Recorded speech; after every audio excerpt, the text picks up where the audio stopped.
We're driving on the highway. I'm in a silver Audi, a 2-door CLK, pulls up next to us, lights up the car, 8 shots, puts right into the car at us. What ends up happening is I go to Al and them, the Gambino guys that I think I'm going to be with, because I'm in the middle. I'm not sure who I'm going to go with. I says, I'm killing this kid. He's dead. Oh, no. We're not going to do that. His father's a wise guy with the Gambinos. We don't know if it's him. They won't take my back. I went to the Bonnanos, Ronnie G and them. He says, do what you got to do. We got your back completely. He goes, whatever you got to do, you get him. That ultimately determined, all right, these are the guys that are going to take my back. What's up, everybody? Today's guest is Gene Borrello. He made his bones in Brooklyn in the mid-2000s with the Bonnano family. He's one of these new generation mob guys. Gene's a gangster. He's one of those knock-around street mafia guys. He was one of the most feared and respected dudes from the Bonnanos during his era in Ozone Park and Howard Beach, Queens. This guy's got stories for days. He did real time on Rikers in the feds. He eventually flipped and started a podcast with John A-Light. He's telling all the crazy mafia inside stories. We wanted to talk to a modern mafia type on this show, and nobody is better at it than Gene. We do some bonus content as well. You got to hear it. Go over to the Patreon, patreon.com/TheConnect and go buy his book. Without further ado, I give you Gene Borrello right here on The Connect with Johnny Mitchell. I put 30 shots into his house. I came back 2 weeks later. I did it again. I came back 2 weeks later. I set all his cars on fire. I wouldn't stop. All of a sudden, we get sent for by guys in Middle Village. They go, we're here to squash the beef. They said there's no squashing it. We were cowboys. That's when I see lights behind me start to flash. And I didn't even think, I just hit it. I was driving like my life depended on it. Then I parked the car, hopped out, closed the door, and I started running. And he pulls out a burner, a shank, it's like 6 inches. And he passes it to me. And he goes, here, that's yours. Don't ever leave the cell block without this. He was the reason I made it out of that place alive.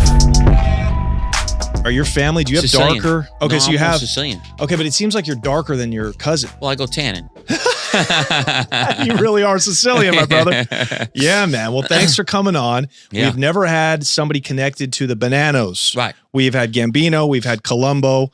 Who'd you have from the Colombos? Well, we had Sal Polisi, who, you know. Oh, he's part of every family, though. Yeah, exactly. He was just a hustler that used to kick upstairs to whoever, had their hand in his pocket. He wasn't really like, But that's what I mean. Like it's you. A lot of people claim to be with different crews. Yeah, you can't be with nobody really knows, Right. unless you're actually made or not even. That's not true. or but I'll with explain it to you. the family that's made, right? Like Anthony Ruggiano. Right. So you can't be an associate of 3 different families. It's impossible. Who's going to sit for you? Are you going to pick one? It don't work like that. So when you're on record with a family, so for instance, I got put on record with the Bonnano family. Ronnie G. Alonzo has to take me to his captain and go, this is Gene Borrello. He's with me.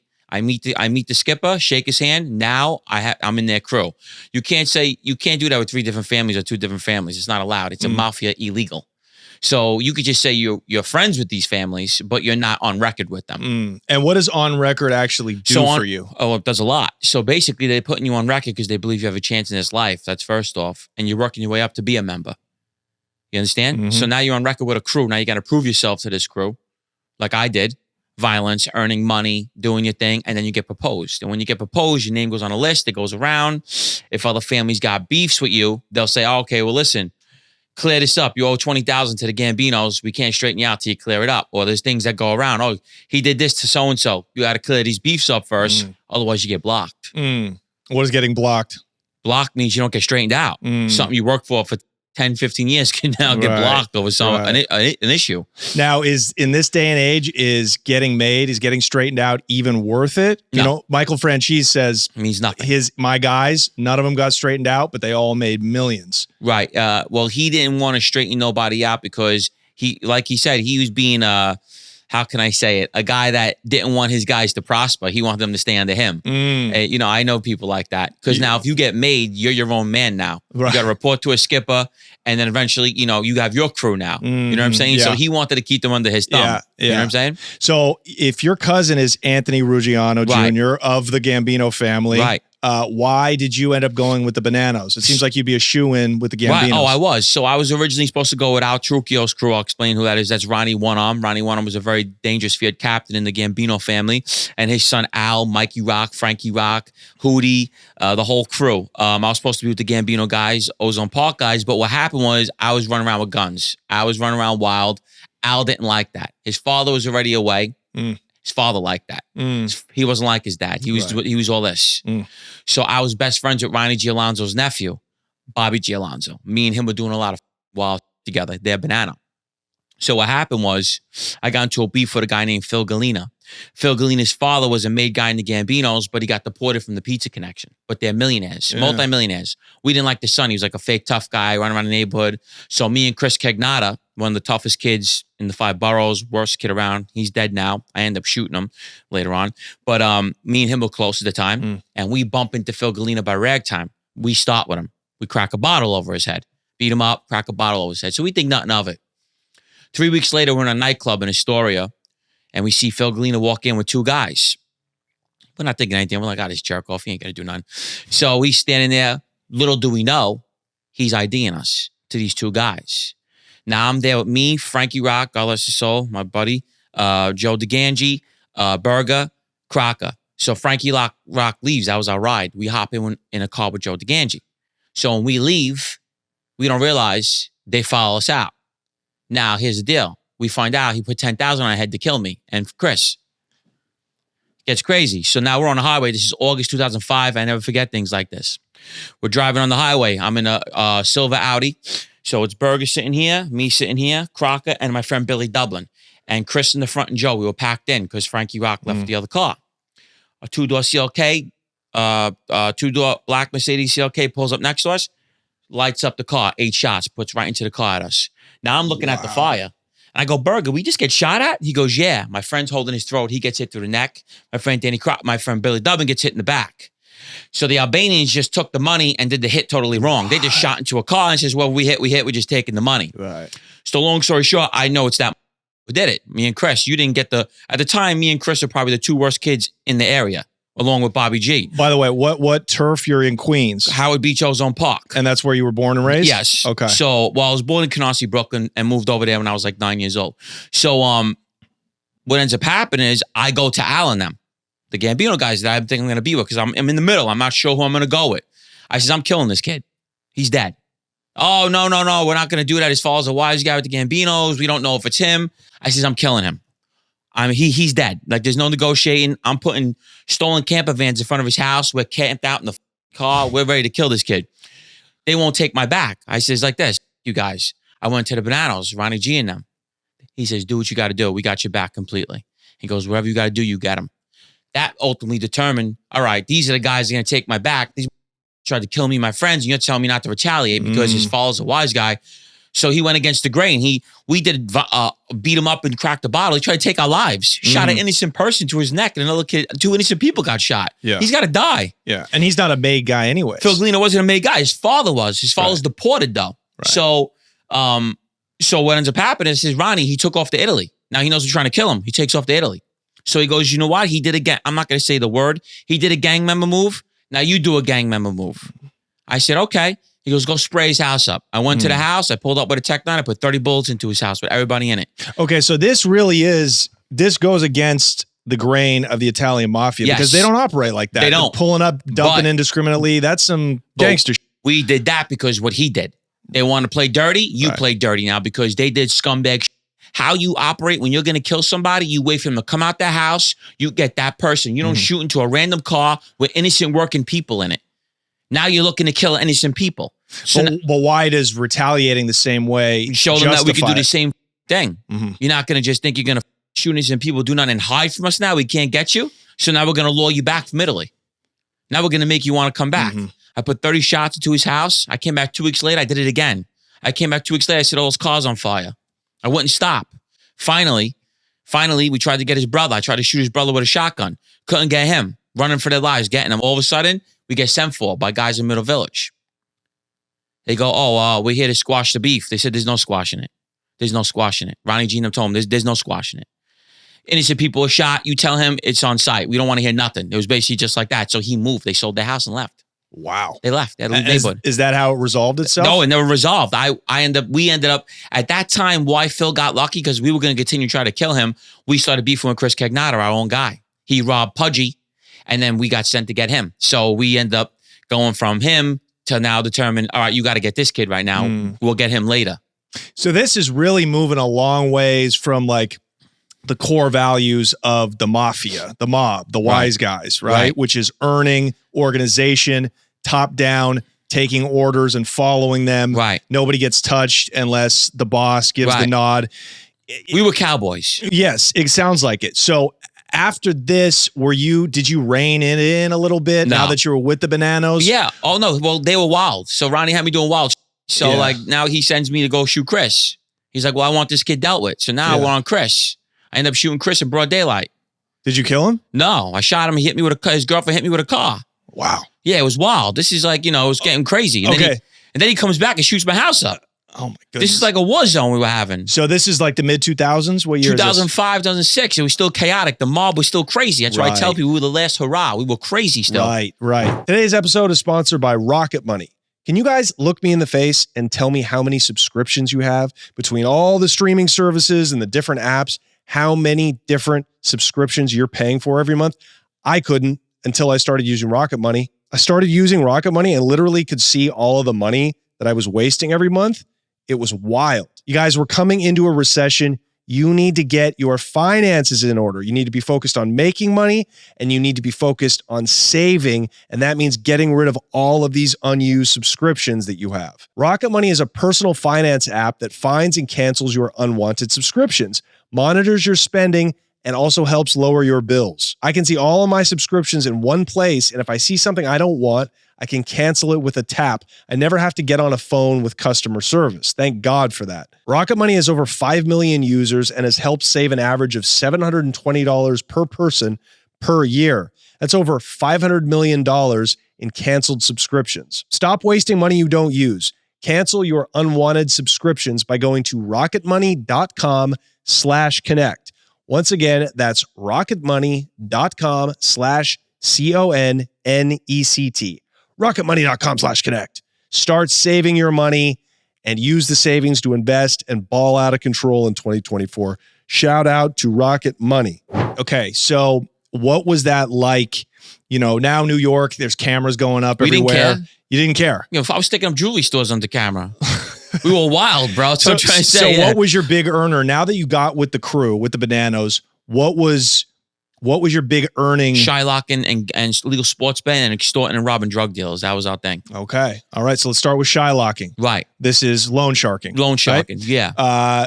Tell us a little bit about that. What kind of bank did you start with? Well, we didn't need to. We had Fort Knox, Ronnie G. That was the best bank you could have. The guy's millions of dollars. Right, of so course. What Ronnie did, Ronnie loved that I was wild. Ronnie likes bad guys. He loved that me and his nephew were like violent. He loved that. So he loved bragging about us. So anything we needed, he gave us to make money. Not give us free money.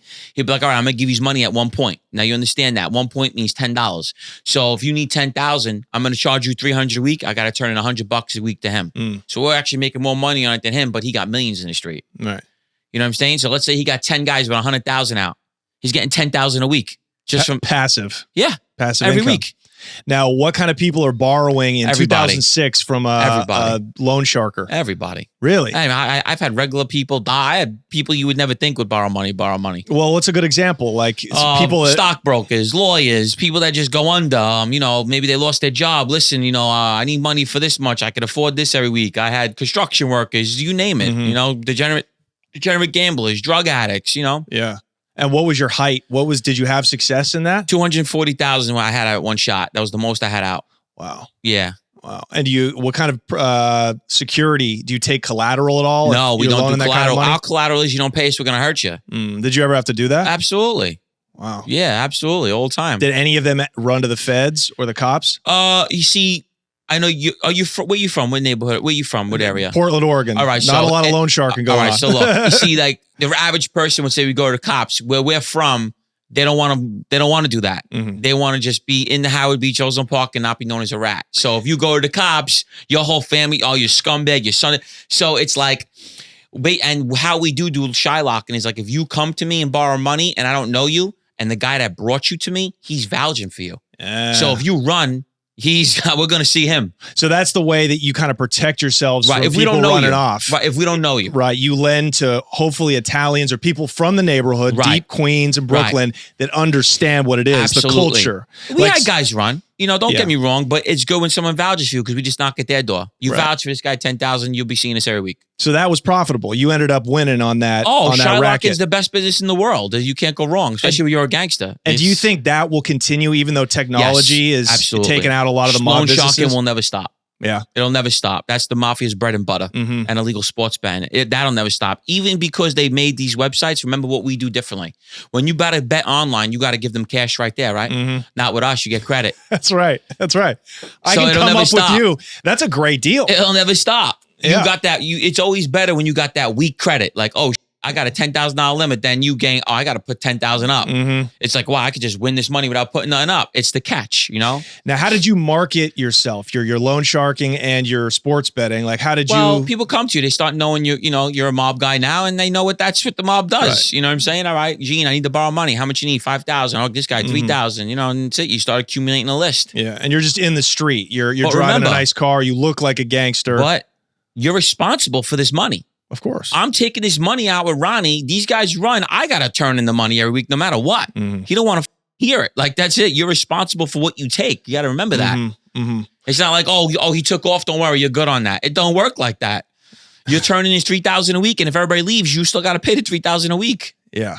Yeah. You know what I'm saying? Yeah. So it's a lot of responsibility. Absolute stress. Yeah. It's a lot of stress too when you're working for serious guys like Vinny and Ronnie that don't tolerate. So at that time, 2006, what was the situation with the families? Who was the boss of the Bonnanos at the time? See, we were in disarray, but what happened was Joe Messino just flipped in 05, so people were looking down upon us. That was, that was embarrassing. So we had a lot to prove. You know what I mean? Joe Messino just went bad. Vinny Gorgeous was actually the boss of the family, but he was in jail. He was about to go to trial. We knew he was getting life. And then you had acting bosses that were trying to fill in. So it really wasn't a boss. It was more like they were looking to see who could control the family. You might have had a consigliere doing it, 3 captains. They just didn't know. We didn't get an official boss till 2011. Wow. So that's probably why they allowed all this shoot 'em up cowboy. No, not Was that really, you because don't the have Bonnanos power? were always known like that. The Bonnano family was always known as a wild murder family. Was at by this time, have the neighborhoods now kind of just blended in? Because back in the day, right, the 60s, 70s, 80s, each family kind of ran in a different part of the boroughs. You're right. But by 2006, technology is on its way to dominating everything. I'll explain What was to it you. like? So Howard Beach in Ozone Park was Gambino Bonnano. That's basically what you got over there forever. It fluctuates because what the feds do is they'll do a big indictment on the Gambinos, wipe them all out. Now all the Bonnanos are there. Then they'll come, and then when they're coming home, the Gambinos, we're all going away. So it just keeps taking turns. Gambino, Bonnano. It's like trying to get rid of roaches. Bro, in 2013, we were strong. We had the whole structure. We had like 60 guys in Howard Beach of Bonnano guys. We were running the whole. We were strong in Howard Beach, and then they just crippled us. Took everybody out. What about the Bronx? Who's operating up there still? See, the Bronx is mixed with the 5 families. That's the only borough I could say that all the families are in it. Wow. Literally. Yeah, not big portions, but they're all in it. Yeah, they got to have wise guys up there still. They do, tons of them. But it's like mixture. Like you see Howard Beach, Queens, and Ozone Park was just really Bonnano Gambino. Now, why, Spanish Harlem, like the 120s forever, that was Fat Tony? Yes. Like why there's so much money up in the ghetto still. Why have the wise guys not tried to get a, muscle back in on that action? I can't say. I don't know. See, the West Side is very secretive. The Genovese family, they're very secretive. Okay, tell me about that. Genovese family runs very organized. They're a nonviolent family. They're ran by they just had smart bosses. Their rules are much different than other families. Like if you're a captain and I'm a captain, we can't tell each other our business. Other families, they all talk to each other, tell each other. Genovese family operate very, very differently. To get straightened out with a Genovese family takes 10 years to be on record with a wise guy to even be thought of. Wow. To even be thought of. It's not like other families, 3 years, oh, he's a good friend of mine, put him in. West Side is very strict. Now, do you think that's probably a better way to run it? Absolutely. They run it, they run it very well. But here's the thing. They're very business. They're not violent. Like, what I mean? So a lot of guys say, oh, they're softies, you know what I mean? But they're very smart. See, for the street guys, we look down upon the guys that aren't how we are. You understand? We look at like the thug, like, you know what I mean? Like we look down upon like the money makers. But I think they probably look down on the street guys. Right. It's vice versa. But always when you're with the real tough guys, you're like, this jerk off. He pays his way. You know what I'm saying? Yeah. That's how we talk. But don't you feel like the white collar guys in the families use the street guys? They have the to. muscle guys? Well, think about it. How are you going to collect your money? Of course. You But need it's us. like you guys are the ones that go to prison. Right. We're always the ones that go to prison, and we're always the ones facing the all the time. So did you have ambitions to move on from the gangster? No. You didn't? No, I was a full-blown lunatic, and Ronnie was even worse. So us together was just horrible. What kind of upbringing did you have? Wild. You know, my mom was we had a good family. It's just that my dad was crazy too, but he wasn't a gangster. He did a lot of time. Over what? Armed robbery, shooting, same. You know, he was a nut. He came home, did prison time, and then he went into construction. He was a good, working man, but him and my mom got divorced young, and he moved to Canada. So I got raised by my mom and my stepdad, but I was just a bad kid. Yeah. I don't lie. It's not like they tried to do good. I was just bad. That's just what it was. You know what I mean? It's not like no one's fault. It was just me. Yeah. So you really you're living that life. You're a young man in your early 20s. Right. You're probably getting a lot of respect. Absolute fear. People are terrified of us. Yeah. I carried a gun like I had a permit. Yeah. And you were ripping off, you were hitting drug houses. Oh my God. We were armed robbing them, tying them up. They knew when they were scared to meet us. We were terrorizing them, man. You like jacking like black dudes or other Italians? Listen, it depends. If you're in our area, we're going to go if you're orange. You're in Howard Beach Ozone Park, we're going to get you. You're going to pay or something. Well, were they, I was going to ask about that extortion. Did you have people paying you? Well, here's the thing with that. So we can do extorting drug dealers, but it's almost like a Ponzi scheme. I was telling somebody, we really can't do that, but we do it. So let's say for instance, you're a drug dealer and you come to me for protection. I'm like, yeah, I got you. But then when you have a beef with a gangster, we can't sit for you. So it's almost like you're paying me for no reason. Yeah, it's a bad deal. It's a bad deal. It's like you're not going to get no protection because we can't protect drugs. What we do, and I'm taught by Vinny, he goes, if you're extorting a drug dealer and they got a beef, lie, say it's loan shark money. And then I will go to the table and say, hey, he's lying. It's loan shark money. Ain't no drug dealer. The bullshit. That's how you get around it. It's funny because half of the mob's rackets really do serve a function in the marketplace, right? This guy, he's under on his plumbing business and the interest rate is way too high in the legal market. And so he goes to a street guy and maybe it saves his business. You're able to just give him money. Right. Gambling serves a need.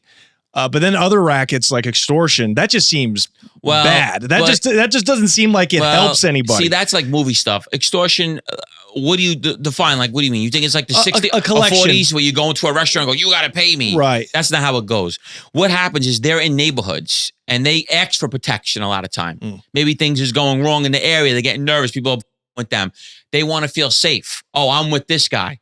Here's money. Don't worry about it. Just tell everybody I'm with you. We've had that 100 times. We're not extorting you. You're basically, but now basically you have any problems, they'll put a guy by your store. Get the out of here. This is our place. And then, people are scared of the mafia. So that's really what it comes down to. Right. But the feds will turn that into extortion.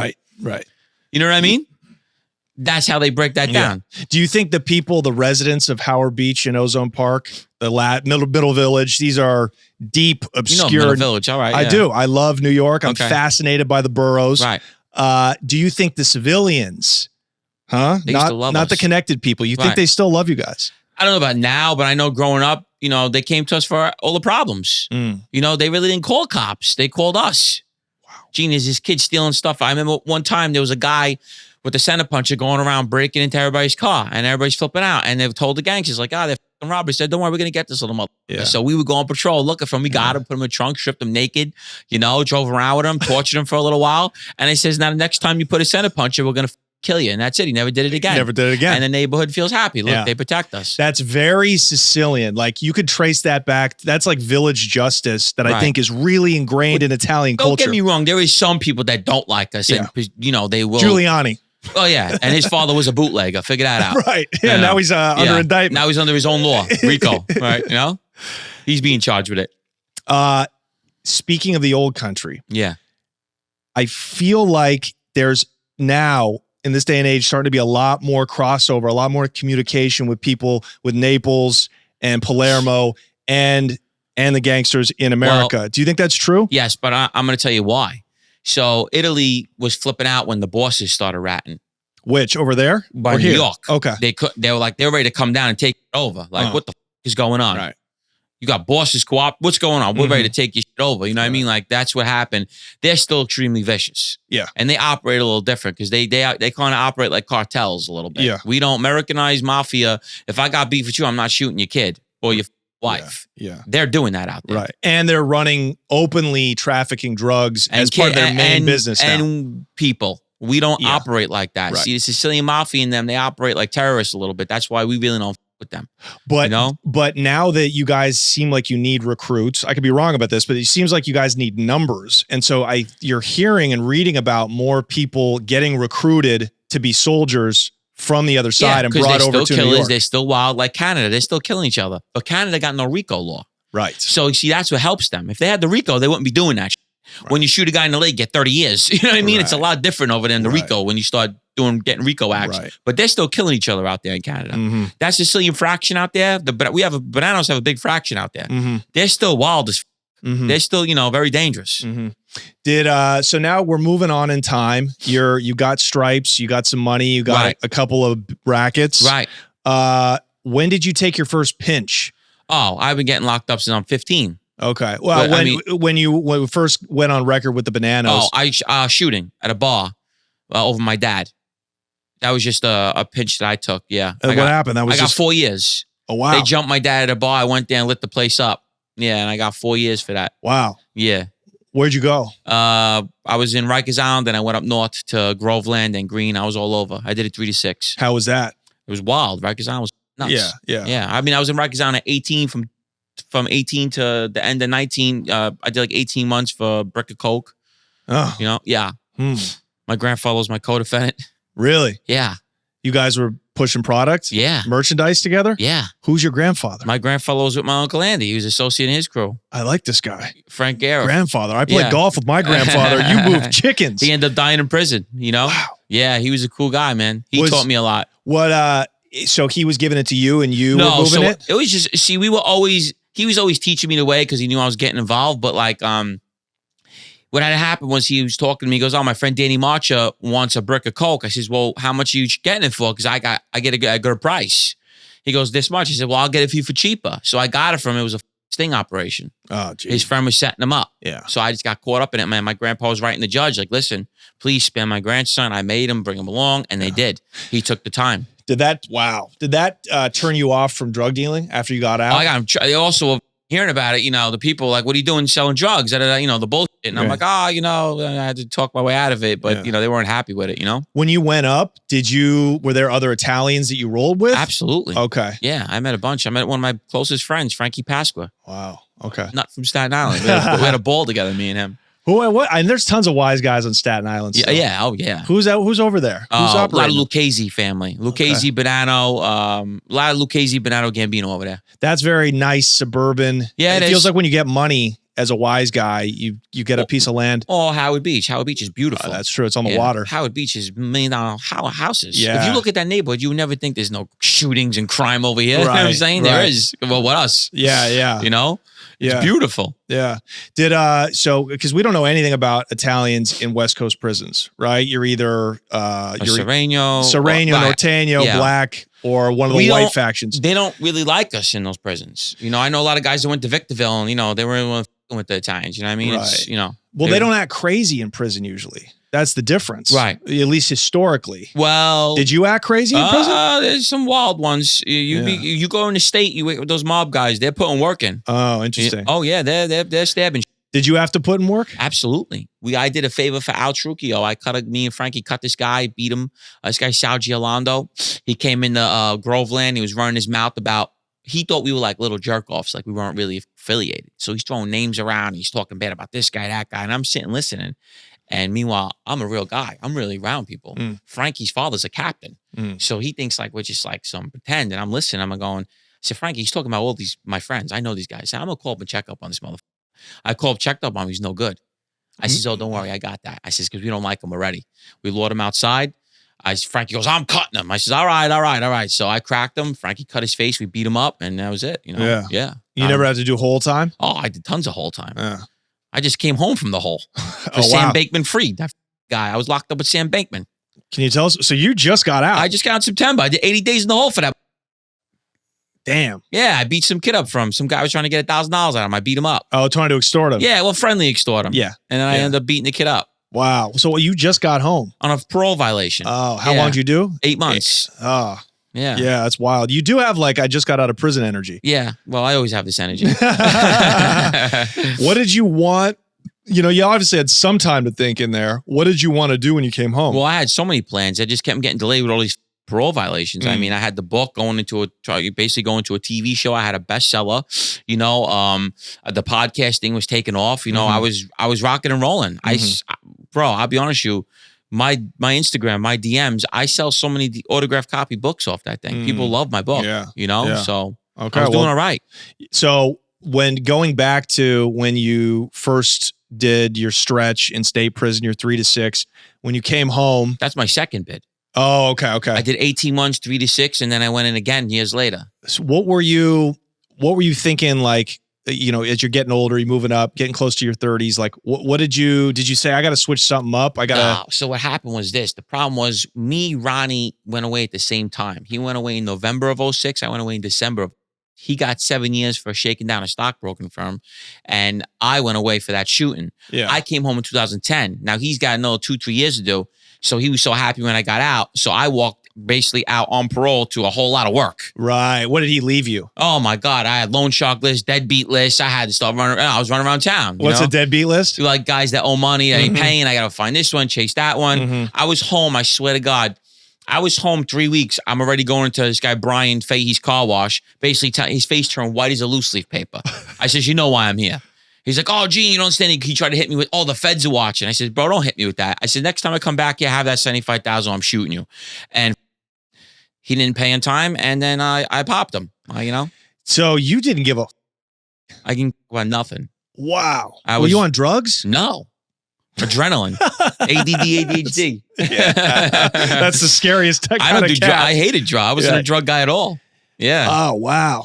Yeah, because by 2010, 2011, I mean, like, the mob is already so exposed. Right. You know, you guys are under surveillance everywhere in New York City. Man. It's, you know, when you went to pull, like, a jukes or, you know, shake somebody down. Well, when you say jukes, like, we did more like high profile scores. And I'm not trying to knock, like, we weren't just like going on a street corner and going, give me your money. You know, we would do like, you know, homework. Okay, so give me a good assignment. So like when we do because we're already making good money. So right. So you don't need to rob people. No, you want to make like sure to do it. No, right. we like it. Yeah. So it's extra free money as we look at it. So we'll plot on like big drug dealers, stash houses. Guys come to us because they know I had a robbery team. I had a mean robbery team. Okay. And that's not mob. That's my side. Right. You know what I'm saying? So So I'm fascinated by this because, like I said, everywhere you go in the city now, the 5 boroughs, you're basically under surveillance. A camera can catch you. If they want to get you in New York, you could shoot somebody in the Bronx.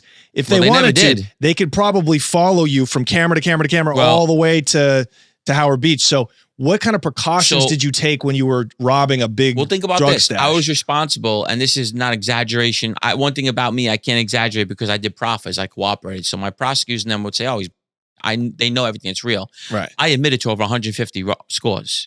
Okay. You understand that? Yeah. All right. So this was a real industry. I was like we were one of the worst robbery teams in the 5 boroughs. Like we were that bad. So I had a mean team. So like this is not like they had me down for like a lot. We were doing jewelry stores, heists. We were trying to hit Brinks trucks. We were bad. So I would do homework. I put tracking devices on you. We would spend money to rob you. Right. Because we're going to get 500,000, 300,000 high-end jewelry. You know what I mean? Yeah. So we do homework. It's not like, you know, a corner store gang and I see a guy with a leather jacket and a cell phone. I'm sticking him up. Right. You know what I mean? We're doing home invasions because we're going in there because we know you got $500,000 cash in your house. And would you bring that out sometimes? Oh, sometimes we the last score we hit was a total of $500,000. We've hit jewelry stores for $1 million in jewelry. Where? Oh, Manhattan. Diamond District? No, not Diamond District, but this is back in 2006. We hit one in Manhattan. It was actually in the newspaper. They lied, said it was $3 million. They tried more insurance money. It was actually $1 million. I would have done the same thing. Yeah, they got more insurance money, you know? So you went in there.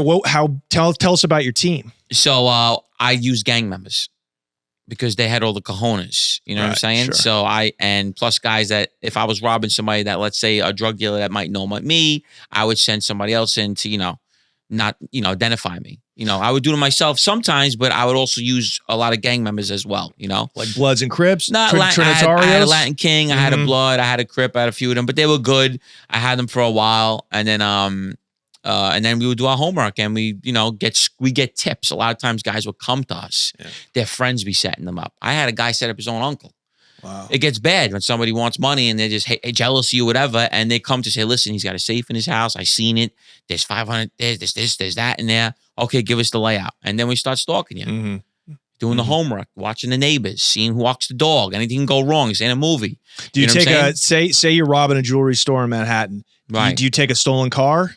We use high-end cars and put fake plates over them. Right. How do you get a fake plate? So you just you'll go to another neighborhood, you take them off the car. That's all we used to do. Yeah. Yeah. How many guys would you take? So 2 cars. We'd always have 2 cars. So you got about 5 guys? Oh, no. It'd be me and my partner, Ronnie Mans, and then 2 other guys in the other car. So we'd have 4 guys. But when we're doing the surveillance, like let's say we're following you, because sometimes we'll follow you and watch your route. We don't want to have the same car on you for the whole time, so we'll switch off. It's almost like cop. You know what I'm saying? Yeah. No, this is sophisticated. Absolutely. This is high end. Yeah, absolutely. You probably get a lot of time for this. I was facing 100 years. Yeah, I think so. With all my crimes, I was lights out. Yeah. Do you remember any scores of drugs? Do you ever hit a bunch of bricks? No, we never hit bricks. So my friend Ronnie Mans did when he was younger, and on Dominicans, that's a crazy story. They sent the girl to kill him. Yeah, it was a crazy story. But he was my partner, my armed robbing partner. We hit like more cash, and then we get like maybe a brick, not bricks, 1 brick, or we get 1,000 pills, high-end jewelry. These drug dealers got big jewelry, So, sometimes we do a score, we'll come out with maybe 200,000, 3 ways, sometimes 300,000-400,000. It depends, So if you take a bunch of jewelry off somebody or off of a store, had fences. You have fences already set up? In the Diamond District. Yeah. I had a guy that literally take anything under the table. When he see me, he get happy. Come on. He knew, kick everybody out. Ow, ow, ow. He knew. Your uncle Anthony called them the Beards. Yeah. And we all know who that is. They don't give a... They were just building a tunnel over there. And you know what I liked about this guy? He would tell me, he goes, Gene, this is what I'm going to sell it for, and this is what I'm going to give you. I got to make money too. Because we bring him high-end, like, masterpiece Rolexes. Right. Patek, high-end jewelry. Where he's like, Gene, the watch is worth 90. I'm going to give you 45. I'm going to sell it for 55. All right, no problem. You know what I'm saying? No questions asked where you got it. What? They know where it's coming from. Dude, I swear to God, 20% of that 47th Street, the Diamond District, is got to be stolen goods. 20%? Way more than that. They're crooked as could be over there. What do you mean? So crooked. They don't give a... I just read in the New York Post. I love the Post. I Right. love the Post, right? It's like yellow journalism. Right. They just got juxed a couple of weeks ago. Big diamond heist. Right. Guys went in there, tied them up like old school style, Right. And just ran out of there. And probably that loot was probably already accounted for in Brooklyn. You know what I mean? Or Queens. They already had a guy waiting to take all the stuff. That's how it goes. Yeah. But but it's not the movies. It takes a while. Because when we had one time we hit a jewelry store, we took like $500,000 just in gold. It was just like all chains and necklaces. And the guy goes, I got to melt it down. Right. Yeah, he was giving me pieces. Mhm. I said, we want some money up front. So he gave me 50 up front. He goes, give me another 3 weeks. I'll bring you more, because you can't just walk in and say, here's 7 duffel bags of gold. Right. I'm going to melt this down. You know what I'm saying? You got to do it by little. Can you remember any scores that went wrong? Oh my God. Like horribly wrong? Yeah. Well, I remember one with me was me and my partner Bobby used to do stick-ups, and we used to rob gangsters sometimes. So we got a score, and I almost got killed. Well, if she would have shot, I'd been dead. What ends up happening is we decided to rob a guy coming out of Legacy. The owner of Legacy is Ali Shades. He's a captain out of the Genovese family. What is Legacy? It was a club in Brooklyn, Bensonhurst. And we got the tip, and we knew that this guy would come out with a briefcase with about 75 G's in it, and he'd go into his house. He drove the little Mini Cooper, and he pulled right into his driveway, and just get him. I got the whole layout. We watched him, and when he comes out, he's going to have the briefcase. Just run down him and get the briefcase. I said, yeah, no problem. I got that, So me and my partner, Bobby, we go there. We sit on him exactly how it happens. I got a ski mask on. I got my hat. I got a pistol. I'm like 20 years old.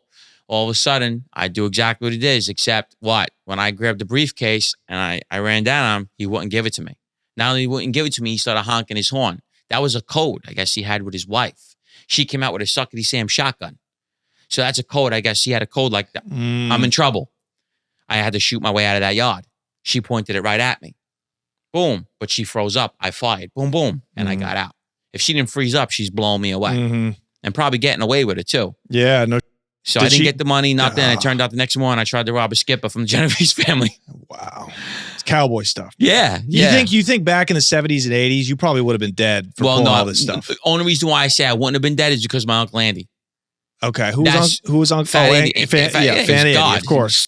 God, you know. So yeah, what was your relationship with him like? Well, I was with him for 3 years. I was young though. So, you know, I got to hang out with him here and there, but not on gangster because I was a kid. But, you know, I knew everything about him. And then he went away, of course. No, he died. He passed away. Oh, because he got out in the late 90s. And then we were with him in the 90s and then he died in 99. That's right. That's right. Were you prepared to shoot somebody? Yeah. If they didn't give it up? I was debating on shooting him. And that's why I was going to pop him in his stomach. And then I just didn't have enough time because the shotgun was already coming out. I seen the double barrel. I seen that barrel. It's terrifying. And I just started firing. Boom, boom, boom. And I got out of there. Did you have a protocol with your guys when you were pulling scores? Like if he doesn't give it up or if he gives a I never want nobody killed for no reason. You know what I'm saying? We bluff. No, that is a reason though. Yeah, that's different. I mean, but you never go in there and you start, I don't want nobody getting killed and taking money. We're not doing that. Okay, but if I'm a drug dealer, if I got a bunch of cash. No, we're going to beat you. Okay. We'll beat you. Gotcha. You know, we pistol whip you. We won't kill you. Yeah. My friend Vinny Mineo and my friend Frank LaCourte is serving 50 to life and 20 years for just setting that up. Where somebody got killed? Somebody got killed. Yeah. They sent 2 black dudes in to do a home invasion and they shot the son in the head. Yeah. And that's we brutal. don't do that. Yeah. It's brutal. You just got to don't be do that. really careful. Well, he's doing 50 to life. Yeah. And my other friend Vinny Mineo, who's never been in a fist fight in his life, is doing 20 years for that. Yeah. Yeah. So so you never had to put a bullet through somebody's knee or anything like that? No, pistol whip, yeah, put knives in neck, scare them like that to get safe. You know, sometimes they got, we had one time where the guy had a floorboard and the girl had to show us where it was because he wouldn't and it slid and all the money was in the floorboard. You know, the wooden floorboards, it slid. Wow. 140,000 cash in there. Yeah. You know what I'm saying? And when you see that, I'm like, do you start sweating? Well, it looked like $1 million because it was in 50s and 20s. I said, oh, we got the mother load, but it was only, it wasn't $1 million. It was like 140. Wow. Yeah. So you're really this is good business. Well, I'm not supposed to be doing this shit at all. Okay, this is from the Bonnanos. You're not supposed to be doing shit. They don't mind. You know I get mad about that. They grew up on robbing, but it's just that Ronnie didn't want it because he's a millionaire and he's established. If he wasn't, he'd be robbing. Right. But because his rule was, I got all this money, don't f my money up, I need you out. Don't do all this cowboy. Motherfucker, you're worth $35 million. We're not. Right. You know what I'm saying? Right. So he was like being a hypocrite almost. Right. Well, it was cool when they did it, but then now we're doing it. It's like, oh, come on, you got to collect my money. I need you in the street. You're doing this cowboy. If you were broke, you'd be doing this with us. Come on, bro. And also that is the hypocrisy of the whole system because they don't ask you, if you're a made guy, you got to kick up to the captain, whatever it is, 5 G's a week. They don't ask you where you got that money from. I'll tell you a great story about this with Ronnie. So Ronnie, I was close with Ronnie, but he's very cheap. And he had to kick up money to Jerry. Jerry didn't actually know how much money he was making. Now, mind you, Ronnie you could look this up so you don't think the number's exaggerated. He was making anywhere from $120,000 to $300,000 a month.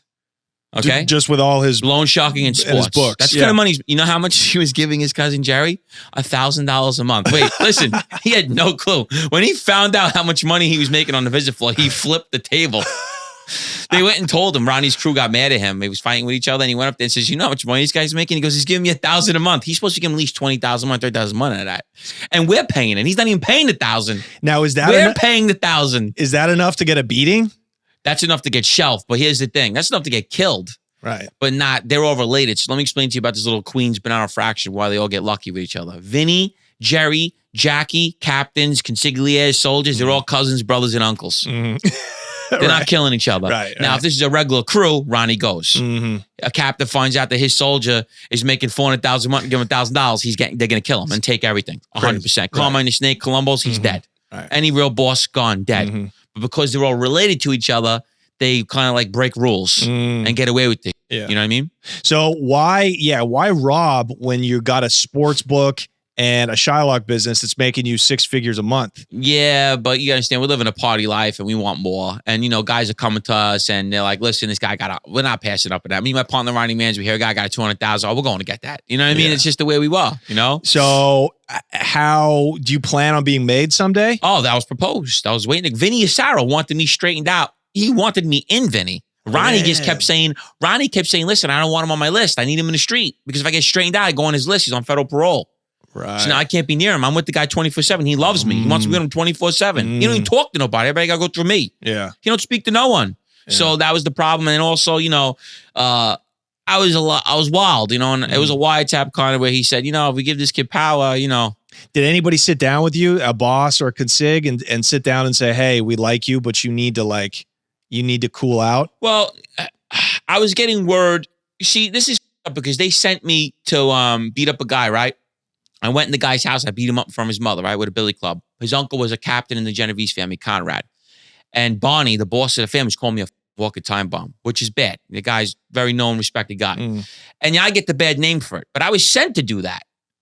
I wouldn't have just did it where I was being sent. So I was getting this mean reputation as this lunatic, walking time bomb, wild cowboy. But you're sending me to do this shit. So don't not straighten me out now because you got me acting like a lunatic when you're making me a lunatic. You know what I'm saying? So it's like a lose-lose situation. Yeah, well, I think they would rather have you doing the brute stuff. Like, don't you think setting your reputation as a crazy, violent guy, young, kind of hurts you if you want to get made? Because then the bosses, these white-collar guys who are rich now, right? Who've been making millions for years, they say, we don't want to make this guy. We want to he's dispensable.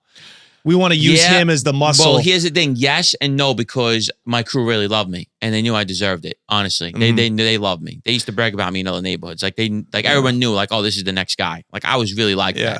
And you had a good business mind still. Yeah. I was pulling, I was walking into people's businesses that owed money with a hatchet. And you know what I mean? Like that doesn't mean you have a good business mind. That means I was just a lunatic. Yeah. And people were just terrified of me and I brought fear to the crew. Right. You know what I'm saying? Right. So, but did you have the capacity though to if you got straightened out to leave that alone and really become this businessman? What I was doing was putting all bad guys around me. So I had a whole bunch of bad guys. So you had your team. You were lining it up. I recruited little Gotti. He was a ballsy kid. I had Fat Matt. I had a bunch of young gang members that they couldn't be in the mob, but they do dirty work. Right. I had one kid that'll kill you for $2,500. Right. Far Rockaway. He'll kill you for $2,500 in broad daylight.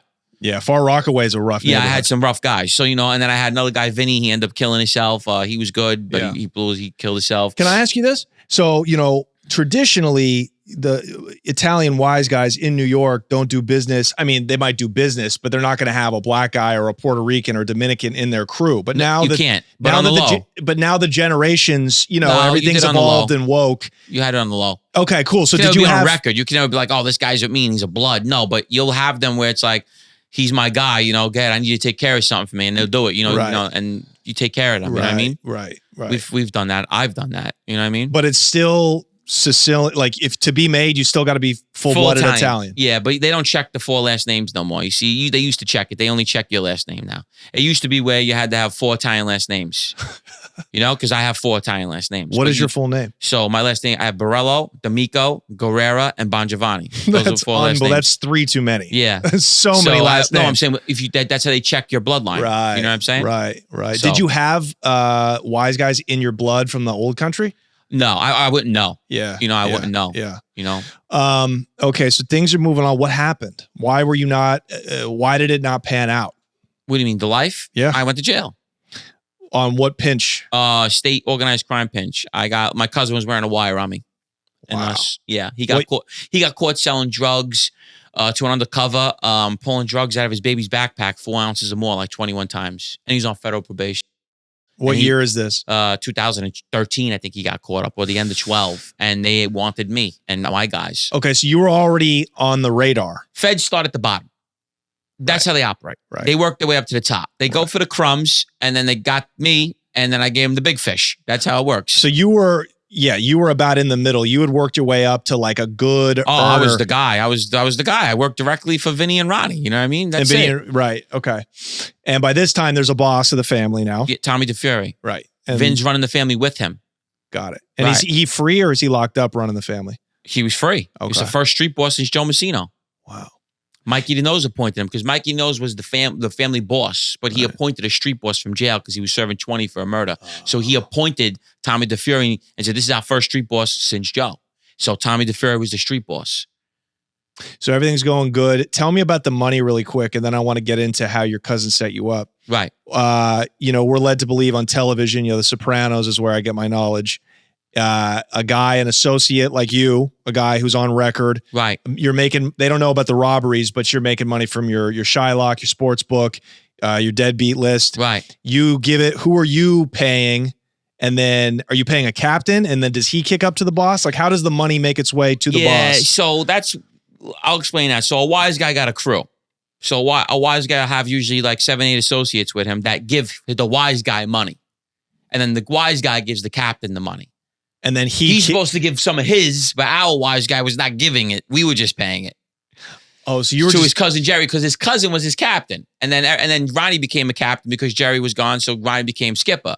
Right. But Ronnie was Gavone and everything. Ronnie had everyone paying. You know, he was bad with money. That was his only downfall. He's very greedy. Okay, so you were just paying the captain directly. You weren't even paying your wise guy. Right, but he didn't take money from me. He didn't do it. I would go to everyone else and collect the money for him and say, oh, it's got to go to Ronnie or Jerry, where I had to go to, and I get the envelope, and I would see what he would put in. He wouldn't put no money in. Right, so this is, the system is... I knew the real secret that he didn't pay, you know what I'm saying? Right, you guys, what they could never figure out in the mob was percentages. Like how much of... Because there's no way to keep track of a score. There's no way to fully keep track of a score. Mandatory with the Bonnanos was set, a soldier must give $1,000 a month. That was mandatory. Every soldier must give $1,000 a month. That was mandatory to their skipper. And how many soldiers did they have? They could also tax if you're making big money. They also want a piece of, what you're making. If you're bringing in like my boss is bringing in $300,000 money, he's giving him $1,000. He was going. He was furious. You know what I mean? So and how many soldiers were in the Bonnano family? Oh, probably in the street, probably 200. Oh wow! And they're each kicking up $1,000 to the boss supposed every to all month. give at least $1,000 a month. Oh, so if you're a boss, you're making millions a year if you got enough soldiers. Captain's supposed to kick up more than that, because let's say if you got 15 soldiers in your crew. Let's say you're getting a piece of their business. You might be getting $20,000 in a month from just, your crew. Right. You got to give the boss $5,000 out of that. Maybe some, it could be more than, depends. Joe Messino used to get $300,000 for Christmas. Right. Just for Christmas. His captains gave him $300,000. Right. But if you're a soldier, you're never paying the boss directly. It all has to go through the captain. You'll meet your boss. You'll see him. But you're not giving him an envelope. No. He'll call upon you. You get called upon, Consiglieres and underbosses, do they still exist? Absolutely. Structure's still the same. Structure's still the same. Yeah. What is the point of the underboss? Is like a vice president? Yeah, well, basically, he talks for the boss. So, the underboss is pretty much relays all the messages for the boss. So he really runs the family as well, but he'll get his orders from Joe and he'll send them out. Right. You know what I mean? Well, at the time, Joe Messino's underboss was Vitali. He cooperated actually, and Vinny Vitali, and that's how that would work. Yeah, yeah, and it's to keep, and then I guess hits. Does the mob actually pull? Does the boss ever have a button guy that says go push a button on somebody, or is that all done? And is all the murder? The murder's out. The murder's right out. Now, the murder's gone. Yeah, it's gone. It's gone. They had to eliminate it. Now, is that your cousin Anthony told us that in Detroit now? The family in Detroit, very strong. They just let you beat them. Exactly. It's true. Yeah, that's true.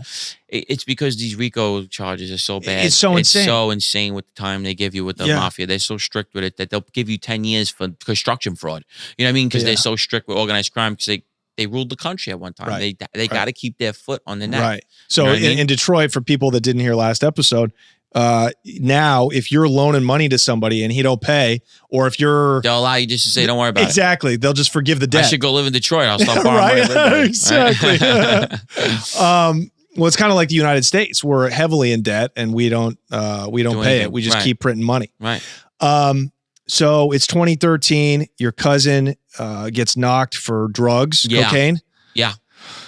And this is where it all I guess, starts it's when he started, informing and setting me up and people around me. So how did that escalate? And then when did you get arrested? I got locked up September 2014. Okay. So and then what was the discovery paperwork? Was he wearing a wire? Oh my God. But it was an ongoing investigation, you see, because they were working with the FBI. So the FBI was already investigating me for years. So this was just to hold me in the state. Plus I had some going on in Florida. They came and locked me up as well. So I couldn't bail out. And then my lawyer was telling me the feds is coming to get you too. So I had 3 different conspiracies going on. And you were probably on probation, right? So no, I wasn't. I just finished. I never was off probation. You're right. The first time I'm off in 21 years is September. Wow. Yeah. And when you get locked up for a new charge when you're on probation, you're remanded regardless. Yeah. So you can't bail out. Well, regardless, I remember I'm a predicate felon. I'm in there for guns, selling guns, conspiracy to this. Florida got me on armed robbery in a jewelry store, and the feds is coming down me on conspiracy to murder, attempted murder, home, every charge you could think of. And so how long did it take you before you decided 19 months. That's when they arrested you. No, it took me 19 months to cooperate. After when I decided to flip, 19 months. I sat up in Rikers 19 months. Wow. What was Rikers like while you were fighting the case? Oh, you know, at that time, you know, I'm used to Rikers and all the gang members loved me. And I was getting into but I was causing it. Yeah. And then, you know, I wasn't taking no shit. I was holding down the people that couldn't help themselves, you know. Yeah. I was on my jail, you know. Yeah. So why did you eventually decide to flip? I got mad. Well, there was a lot of reasons. You know, I'm gonna keep it real. Obviously, nobody wants to die in prison. No. That was one. I asked Ronnie to get me a federal attorney. He says, "Oh, I'll wait till it goes to the feds." He was never gonna do it. He was just being a dick, greedy that he is sometimes. And my little brother had a gun charge that it was because of me. I sent him with my rat cousin, and he set my brother up. Wow. So my little brother was getting 7 years. Yeah. So when I cooperated, I basically told him, "He don't go a day," and they threw it away. You know, when I was locked up with this biker dude. He was a shot caller for one of the Hells Angels gangs in the state prison where I was at.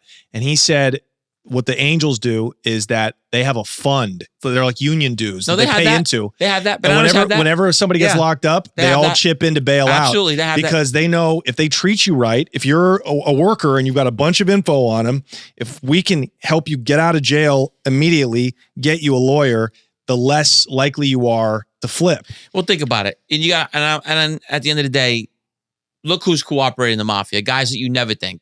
Murderers, serial killers. So think about what they're thinking. Gene's a good guy, but look at the charges he's got. This guy's facing a lot of time. We're going to pay his lawyer for what? He might go bad. You know, that's how they're thinking. I remember when Jerry got locked up, Ronnie goes, "Oh, he might go bad." That's how he talks about his own captain. Wow. Imagine they talk about me, you know, because Jerry moved the body for his father. He got locked up for moving. Vinny killed the guy back in 1969, buried him under a house, and asked his son to move him later on. And he got charged with that. Wow. So when he got picked up for that, Ronnie's probably like, "Oh, he might go bad." So think about how, you know, they talk about me. Do you think if Vinny or those guys had helped you more, do you think you would have stayed tight? I wanted to fight and chance, but, you know, I knew I was because I was trying to get a 20-year cop out, and they said it wasn't going to happen.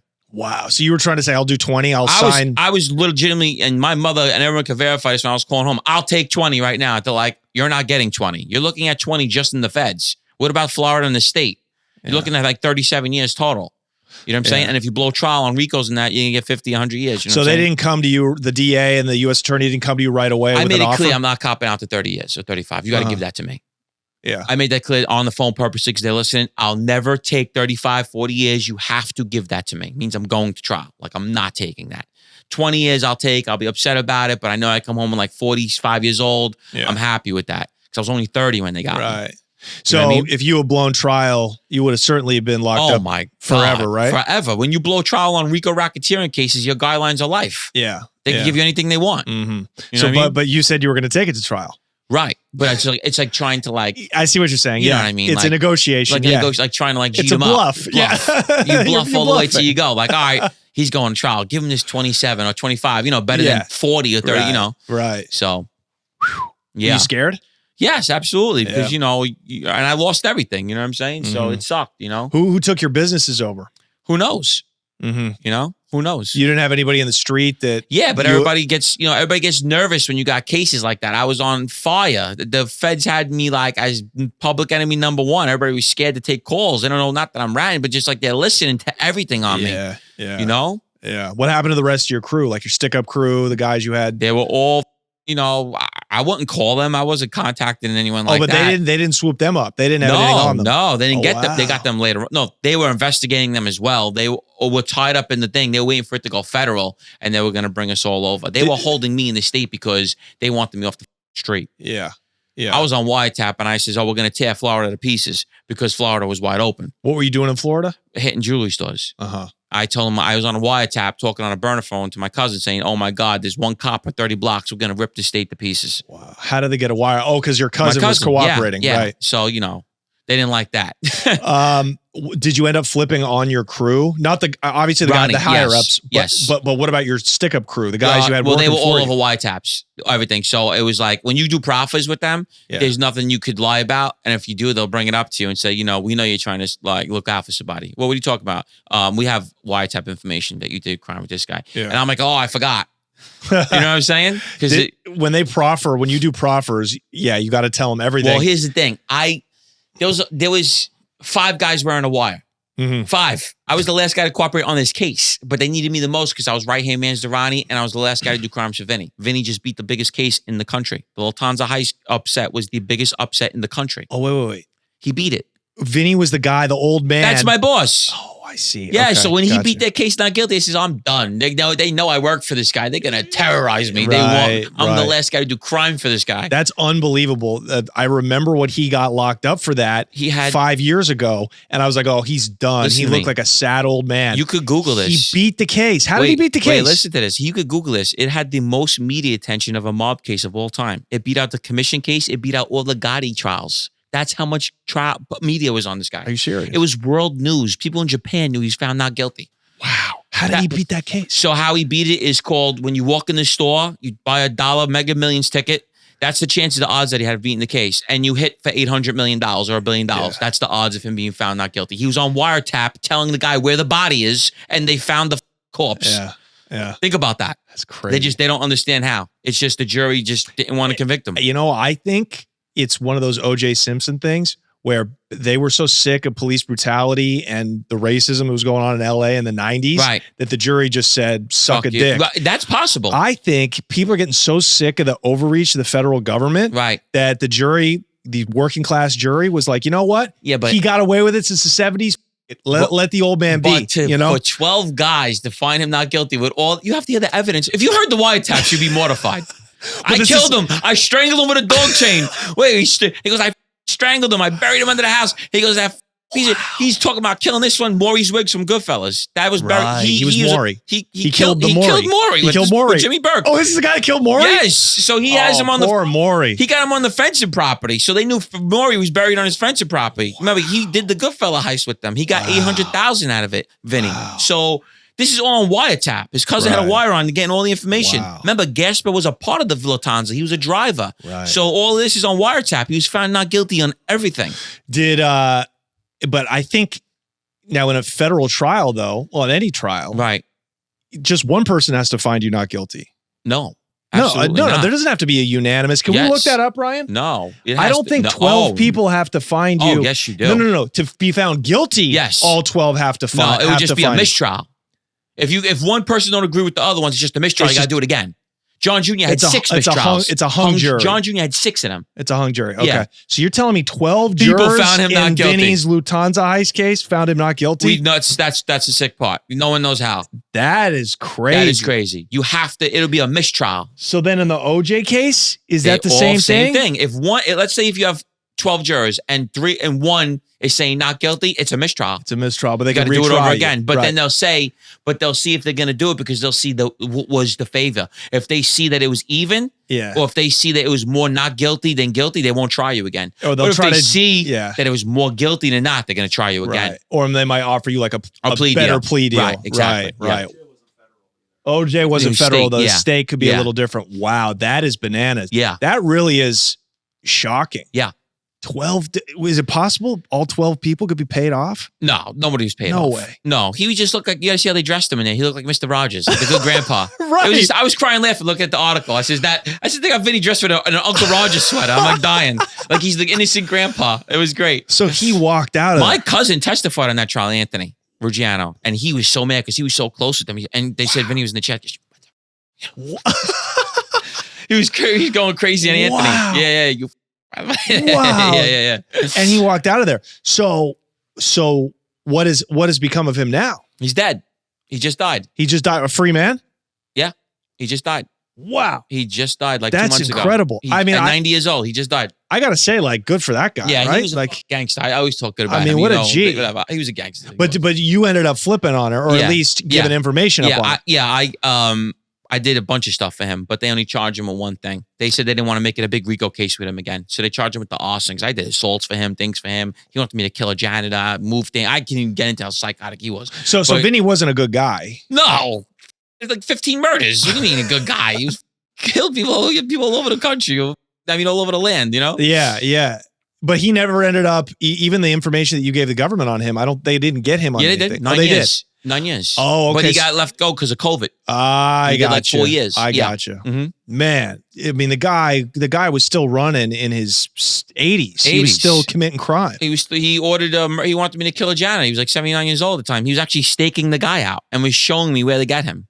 He was nuts. Yeah, it's nuts, man. That generation, bro, there was They something only in the believed water. in killing. You know what I mean? Yeah. That's how they handle their problems. When you deal with old timers, they only, it's not beat them up. Get rid of them. He's got to go. He's out Gotta of go. line. That's how they operate, you know? And you get like when Kennedy got whacked, obviously the mob was involved with They that. claim the guy from Louisiana, yeah. Yeah, but that's how business was handled back then. He got way out of line. He's got to go. Well, I think the government's worse than the mafia, but I mean, whatever. I agree for sure. I think Hillary Clinton got like 60 bodies. The Clinton list is longer. How do you got 40 people that killed yourself next It's to you? crazy. Everybody's shooting themselves in the back 14 times. Yeah. Now. She's man. annoying. She's very annoying. Come on. But okay, so you get locked up. You're in there 19 months at Rikers, and then you say, "Okay, I'm done." Yeah, I flipped, and then they put me under a fake name in Somerset County, New Jersey, under Joey Russo. I had to stay there until I had to take a lie detector test to get into Woodsack jail. It's very strict to get in there. Yeah. So I had to wait a year to get in there. So who did you inform on? Who'd you flip on? Vinny, mostly just Vinny and Ronnie. That's what they needed me for. Everyone else was already, remember, this investigation was going on for like 8 years. Right. Ricky Kessel was wearing a wire. He was a tough guy in my crew, and he was burying them as I was in jail. Right. You know what I mean? So you didn't have to wear a wire. You didn't have I to. did none of that. Did you have to testify in court against anybody? They all copped out. Oh, wow. Yeah. So you actually got off pretty easy. Yeah. Because I mean, a lot of guys we talk to, they got to like for years. They're going to trial. Yeah, they're setting people up. Everybody copped out. Everybody just took their time. So what happened to Ronnie? So like I says, that's why I'm the perfect storm. My case was the biggest mafia case for our time. Ronnie G. Alonzo paid back the biggest forfeiture in Bonnano crime family history. Wow. Paid back more than any Bonnano guy ever. He paid back $2.4 million and paid it. What is a forfeiture? When Means the feds, like what you owe the government. Wow. He paid it. Wow. He didn't owe it like I owe it. He paid it. Yeah. Yeah, that's like unheard of. He beat out Vinny Gorgeous. He beat out everybody in the Bonnano family for forfeiture. He paid it. So what does that mean though? What does forfeiture mean? It means like you owed, the government wants you to pay this back. But most of the time the other gangsters can't pay it. But over what though? Like for crimes like and things, extortion, seizures. assets, Right. everything. He paid back millions of dollars. He paid it, not like on a installment plan. He paid it, Yeah. you know? Yeah. And I told him you can never cripple him. This guy got millions, man. So, but what became of, that? So did were they able to make another case on Ronnie and Vinny from your They already had information? him indicted. I just put the violence. I added the violence in, So what happened to Ronnie? Ronnie got 14 years For what? for everything. But they were going to charge him more stuff if he didn't take the time. Okay. They said, listen, we're going to hit you with another shooting or another thing. Yeah. Take this time. But he was only supposed to get 10 years. The judge went over and says, you were getting people shot and beat up from jail. You're never going to change. I'm giving you this time. So he's in the feds right now? Yeah, he comes home like 5 more years. Have you heard from him? No. You're walking around now, it's you're out in the open. Like I said, I'm a little arrogant. I'm a cocky guy. I was a violent dude, tough guy. So it's like, not anyone's just going to approach me. I'm going to be honest with you. Right. I wasn't picked by the mafia because I'm a good dancer. You know what I'm saying? Yeah. Like, I was, you know what I mean? How long were you in Witsec for? 3 years, but it's the jail. It's not like in the street, Right. just in the prison. How much time did you have to do? 63 months on that one. Okay. And then I came home and did like 20 months in violations. Yeah. Back and forth. Yeah. What do they keep violating you for? They were hating on that TV show and all kinds of shit. They were mad that I was, it was all Wait, kinds- what? I have the show. They were mad over the Johnny and Gene show. You doing a podcast? Yeah, Was it enough to get you violated? Because it was in the paper. We had other cooperators coming on. We were making a mockery. It was just bad, talking about victims, abusing gangsters. It was bad. They were just. So are you worried about talking? Yeah, I mean, you proffered everything. You told them everything. You have to. So you're not worried about anything you say on the podcast coming back. You can't. It's coverage. Wow. You sign a contract for that. It's kind of like immunity. Yeah, it's immunity. I have immunity. I could admit to 80 murders and talk about them now. You have immunity. How many murders do you have? No, well, in jail, technically, I guess I have one. You could say the man died while I was in a jail cell with him, but I feel like I didn't kill him. Was it a fight? Yeah, it was a fight. He dropped dead. We tried to save him, but he died. Where was it at? On Rikers or was it? It was when I was under my fake name. Oh, it was in the Witsec jail? Yeah. Oh. Joey Russo. I was in the Somerset County. Jeez. Yeah. So technically, I don't feel like I killed him because the doctor. Joey killed him. No, but Joey honestly, Russo killed I him. say this real truthfully. He died of a heart attack of Suboxone. He was on Suboxone. We got into a rumble. He dropped. he didn't die there. He died in the hospital, but they ruled it a heart attack. Okay. So technically, it's not my fault. It was almost like if you were going to get charged, it would be with like manslaughter. Manslaughter, but it never happened. And I tried to tell him, I tried to save him. I threw water on him. I pumped his chest, you know? Yeah. So you never, all that time in the street. I shot people. But you never dropped anybody. You never had to proffer to any bodies. No. Oh, wow. Yeah. Do you feel lucky? Yeah. You know? Because Yeah. I mean, all that cowboy stuff in your early 20s could have put you away I mean, all don't day. get me wrong. There's a guy, we left guys in puddles of blood. I mean, my partner Bobby, we beat a guy with a rebar and brass knuckles. He looked like he was dead. You know what I'm saying? I mean, he could have been dead. Yeah. He didn't die, I'm saying, but we didn't give a if he died or not. That's the time we were on. Yeah. You know, I remember us pulling up and shooting into a car, you know what I'm saying, at a guy. I shot his cousin. I missed hit the target. You know what I'm saying? Yeah. It was just, people just got lucky. Yeah. You know what I mean? Yeah. It seems like there's just that element to where, you know, it doesn't matter. And those deep boroughs, man, or uptown. We were all killers. We were all capable. We were all killers. Me and my group were the last, we would kill you if we had to. We had no problem with it. I had no problem shooting in your head in front of everybody. I tried to shoot a Crip kid in broad daylight in his head. Broad daylight. I tried to blow his brains out with a 357. So you were prepared. I tried to kill him in the street. I thought I got him. He dove on the floor. My friend's like, you got him. I took off. He ended up killing a cop 6 months later. Wow. Yeah, Nelly, Nelson Cruz. You could have done us a favor. Yeah, right. Saved a cop. Saved a cop. I always say that. Yeah. Bad aim. Yeah. But what I never used this before was a 357 snub. Wow. It was a monster. Snub nose? Oh, yeah, it was a monster. The birds are flying out the trees. Everything was just so loud. Oh, it sounded like a bomb going off. It's like that Taxi Driver scene. That's what they use for killing elephants in Africa. It was strong, man, this gun. You were gun running? Yeah. I didn't sell guns. I just always had them. Where did you source guns? Everyone. Anyone, I always said, if you got a gun, I'll take it. You know what I mean? I was the gun guy. I love guns. Where, you know, New York, obviously they have very strict gun laws. I imagine most of those guns are coming from out of state. We don't really know because whatever. I remember I had access and I was telling somebody the other day, I had a friend, he was like a military guy. Remember Rambo, the Rambo gun, the machine gun? I had that, $2,500. I'm like, I don't know what I'm going to do with it, but I had the actual Rambo gun. You know what I mean? It was crazy. That's a lot of gun. Yeah, yeah. Guns are cheap though. $2,500 for a big ass Rambo gun. You know, I had a lot of hookup. I had a machine gun we had a machine gun with a silencer. I had a 380 with a silencer. I got, you know, for like $1,500. You know, you get good prices. That 357 I paid $500 for. Yeah. We had 9 Berettas, everything, all kinds of. So you come home and you're going back and forth for violations, but you're essentially like out of the life. Right. Right. You and John A-Light, who tell us about John A-Light really quick. John A-Light was a hitter for John Jr., the Gottis. That's right. For the Gambinos. And he was a real hitter. Oh yeah. Like he didn't miss like I mean, they tried to shit on him and say that he's not. You know what I'm saying? But he really was. Yeah. He was a killer. So did you know him before? Well, I met him before when I was younger. Yeah, he was very close to my family as well. Yeah. You know? You guys started a podcast and you claim, and I believe it was the first. It is. Yeah. It was the first Mafia podcast. Yeah, it was, yeah. And so Michael came after that. Michael Franchise came after that. Michael Franchise didn't have a podcast. They were doing interviews. I'm saying we actually had a table, a podcast with guests. The interviews were already going on. You were just sitting down talking. We had the actual Mafia podcast idea, the theme. Yeah, because it seems like every Mafia guy's got a podcast. Now they have them. They got it all from us. Yeah. What is like the old timers can't like that? No, absolutely not. I'm sure not. No. What's left of that old neighborhood, Ozone Park, Howard Beach? Nah, it's washed up now. What does that mean? The same. Like it's not the same. It's all. If you're left, it's because you weren't doing nothing. If you're somebody, you're either dead, jail, or you cooperated. Because if you weren't making if you're making noise, the feds are coming to get you.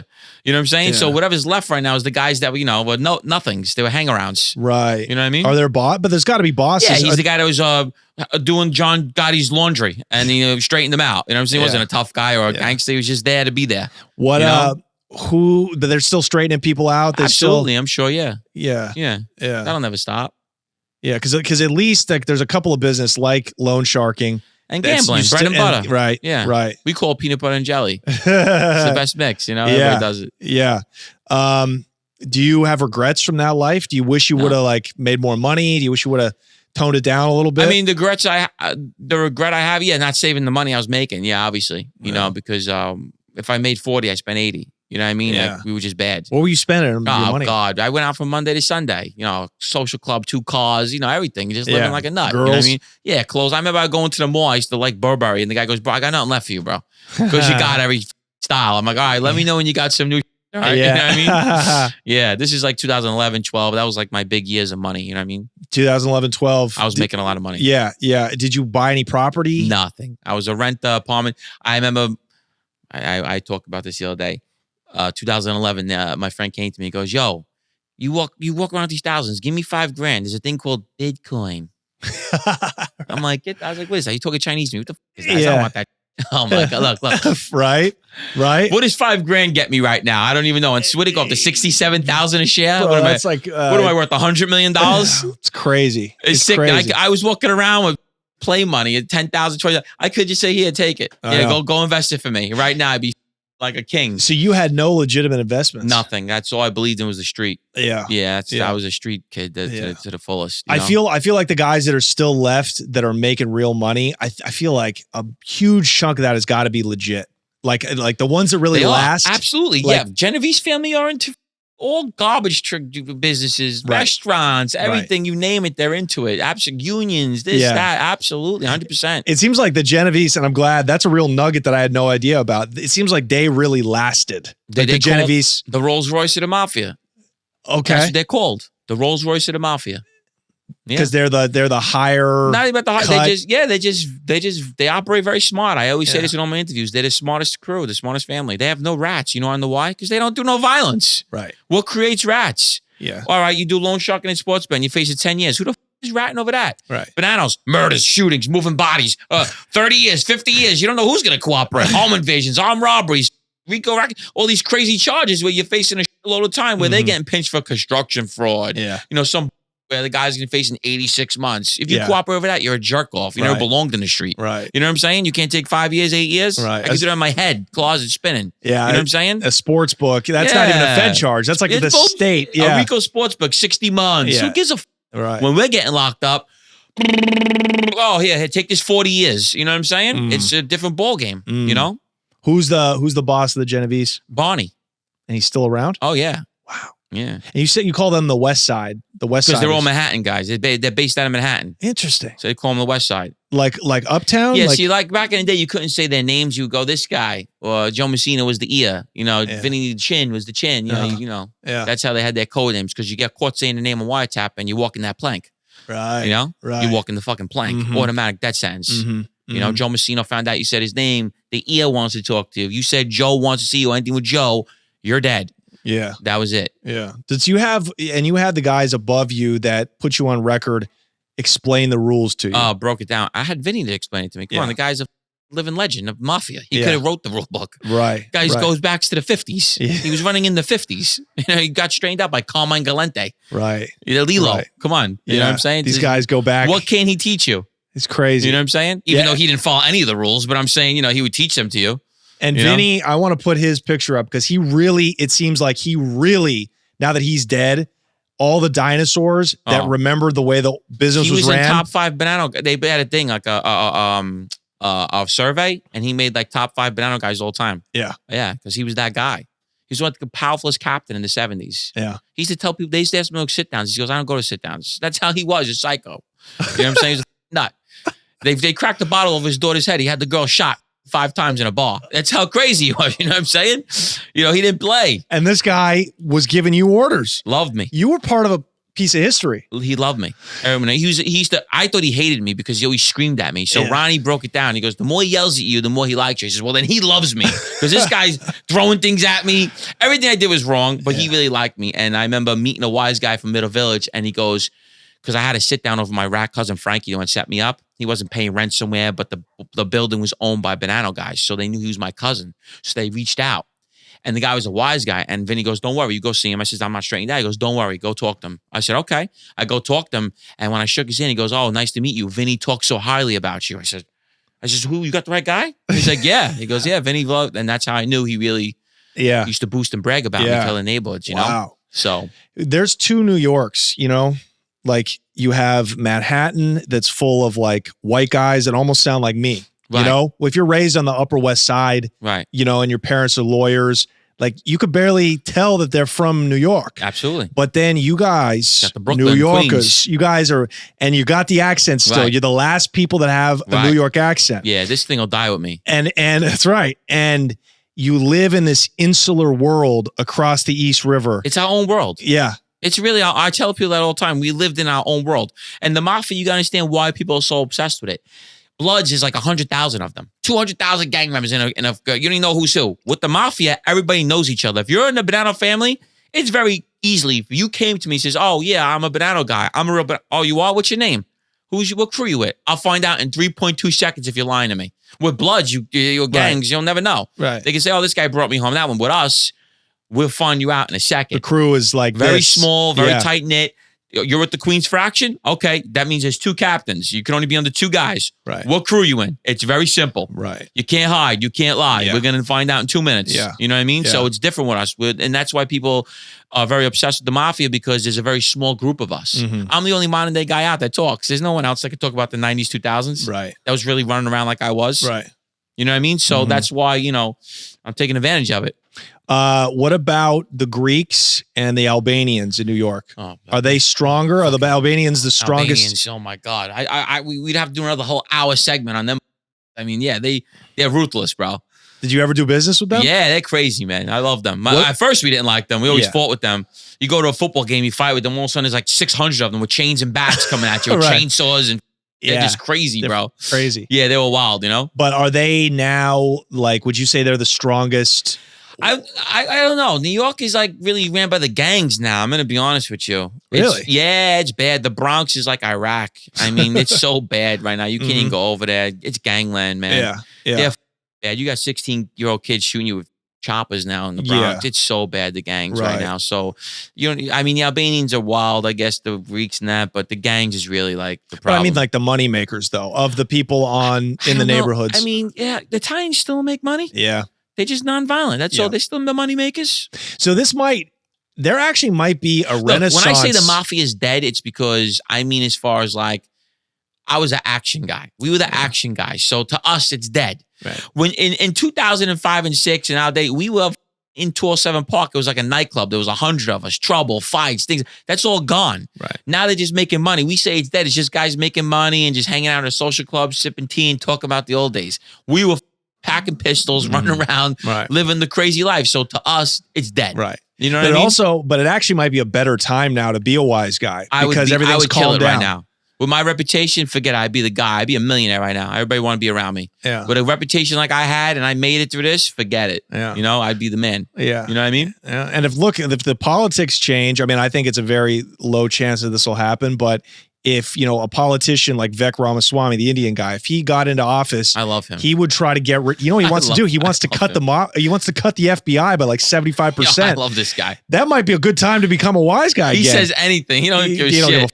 He goes off on people. But that's becoming standard now in politics. You gotta pop off or else people won't trust you. You know what I like Trump now? set the bar for that. You know what I like now about social media? People are finally like talking back. Like, when you couldn't say nothing and you get banned. Now they're like, everyone's going off on like all this, going on this weird.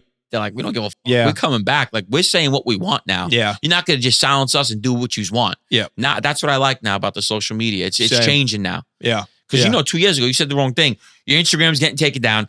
God forbid you put something up about Hillary Clinton or somebody. Yeah. You're getting shadow banned, everything. Now it's different. You could say, they're letting the other side speak. Yeah. I said ivermectin once in 2021. Whole YouTube channel got bombed. Gone. Yeah. We got, because Johnny Eli loves Trump. So, and with Johnny and Gene says, you got to stop talking about Trump. They're shadow banning us. Our views were getting cut into quarters almost. Right. Because they were taking us out of the algorithm. The algorithm because he was talking about loving Trump and all that. It was crazy. Yeah, I know. It's crazy. That's why they want emergency time, because then it justifies them, you know what I think eliminating it is? people. You have the people that were against Trump now all for him. I mean, literally, you go everywhere. They're like, no, Trump got to come back in, bro.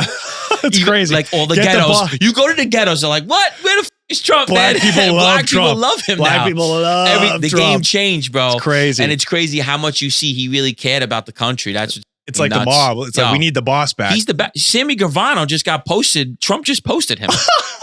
Imagine that. Trump just posted Sammy Gravano. What kind of world are we living in, Sammy Gravano admitted that he couldn't get him to be corrupt because they were trying to get him in his pocket. No. And Trump says, "I'm no way." Is that right? Yeah, they were trying to pay Trump. Yeah, because he was big with the casinos, the lands, all that stuff, and they were trying to get him, and he wouldn't do it. And he goes, "Look, I'm not corrupt. Look, this guy mob bosses. Yeah. They were trying to get me. I wouldn't do it. 19 bodies, and I still wouldn't take his money.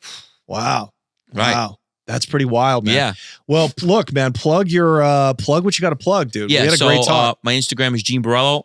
My book is called Born in the Life. It's a bestseller now. It's in the works of becoming a modern day Sopranos TV show, modern day Mafia. No one has it. I'm going to be featured in a film, Pony, with Johnny A. Light's going to be playing it as a father, and they wrote me in small roles. It's still a movie. I'm happy about it. Nice. And that's really it, man. Yeah, go get his book, especially. That's something, because the movie will come out and do what it does, but yeah, go follow him on social media, and then the link to that book will be in the description. There. Yeah, it's on my Instagram. Okay, and great. if you want autographed copies, do get them to DMs. I send them myself. Okay, perfect. Yeah. And then we'll stick around, if you wouldn't mind, 15 minutes, do a quick Patreon. Absolutely. And then killer. I had a fantastic time talking with you, because you're my age. You're the 80s baby. That's right. The last hurrah, as they call us. Right. Exactly. Yeah. Killer, man. All right, dude. Well, you guys, I appreciate you. Switch over to the Patreon. And Gene, thanks for coming here, brother. Yes. All right. Peace. Nice.